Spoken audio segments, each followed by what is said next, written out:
Doctors declare people dead. That's what we do all through our career. Has anybody heard of anyone coming back from death? Right. Is anyone aware of a dead person coming back to life? Perhaps you want to make the case there was one. You want to make the case there was one 2,000 years ago. Okay, that's a case to be made. But since then, no one has brought back from the dead. It has not happened. Drew. And brain death and death are equivalent. Dr. Drew. Shagun. Dr. Drew, come on. I don't understand how they're equivalent. In all fairness, Dr. Drew, you're absolutely right. And I'm a logical person, and you're on the side of reason, and that's fine. But we're talking about the life of a 12-year-old girl, what remains of it, and her family. And I just choose in this case to be on the side of the angels and allow for the possibility of miracles. It may never happen, but why not believe? Why not believe? Why not allow her family to deal with it in their own time? What's so wrong with that? It's her family. Anahita, I would like to be on the side of the family. There's nothing. Dr. Drew. There's nothing wrong with believing in miracles, but that's really that's dreaming. And you know, I'm conflicted. I'm totally conflicted because of course this is heart-wrenching. On the one hand, all the doctors, the courts, everyone have declared this little girl dead.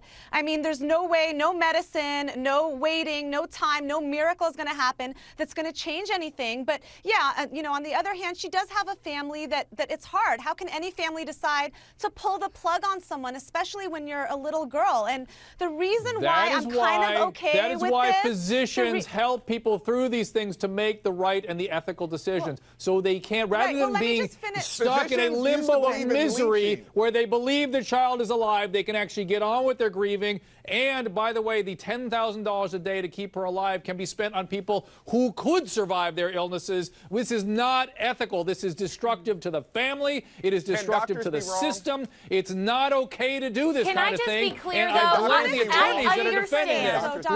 Lynn, Lynn, go ahead. I understand a family's instinct. If it were my family member, I would pay any amount of money in my heart to want to keep them alive. I would want a logical person to speak to my head and my brain to tell me this is unethical. And what that lawyer is doing, that lawyer is the one that we should be furious at. He should be the logical voice. Absolutely. Oh, well, and by the way, I guarantee you, absolutely not. I guarantee you they had difficulty finding doctors who would do the gastroscopy procedures, who would do procedures. You can find a doctor in some random phone book to say anything.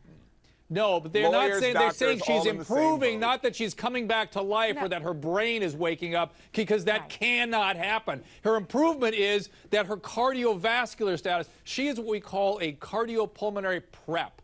You can keep a cardiopulmonary system going on machines almost eternally. You can do that. Is that ethical? Is that okay? And Jillian, that's the difference between brain dead and dead. You can turn a dead person into a physiological prep, where you put tubes into them and keep them going indefinitely. Is that okay? Do any of you want to be treated that way? You should come back. If there's coming back from dead, I hope you come back and haunt me if I did that to you.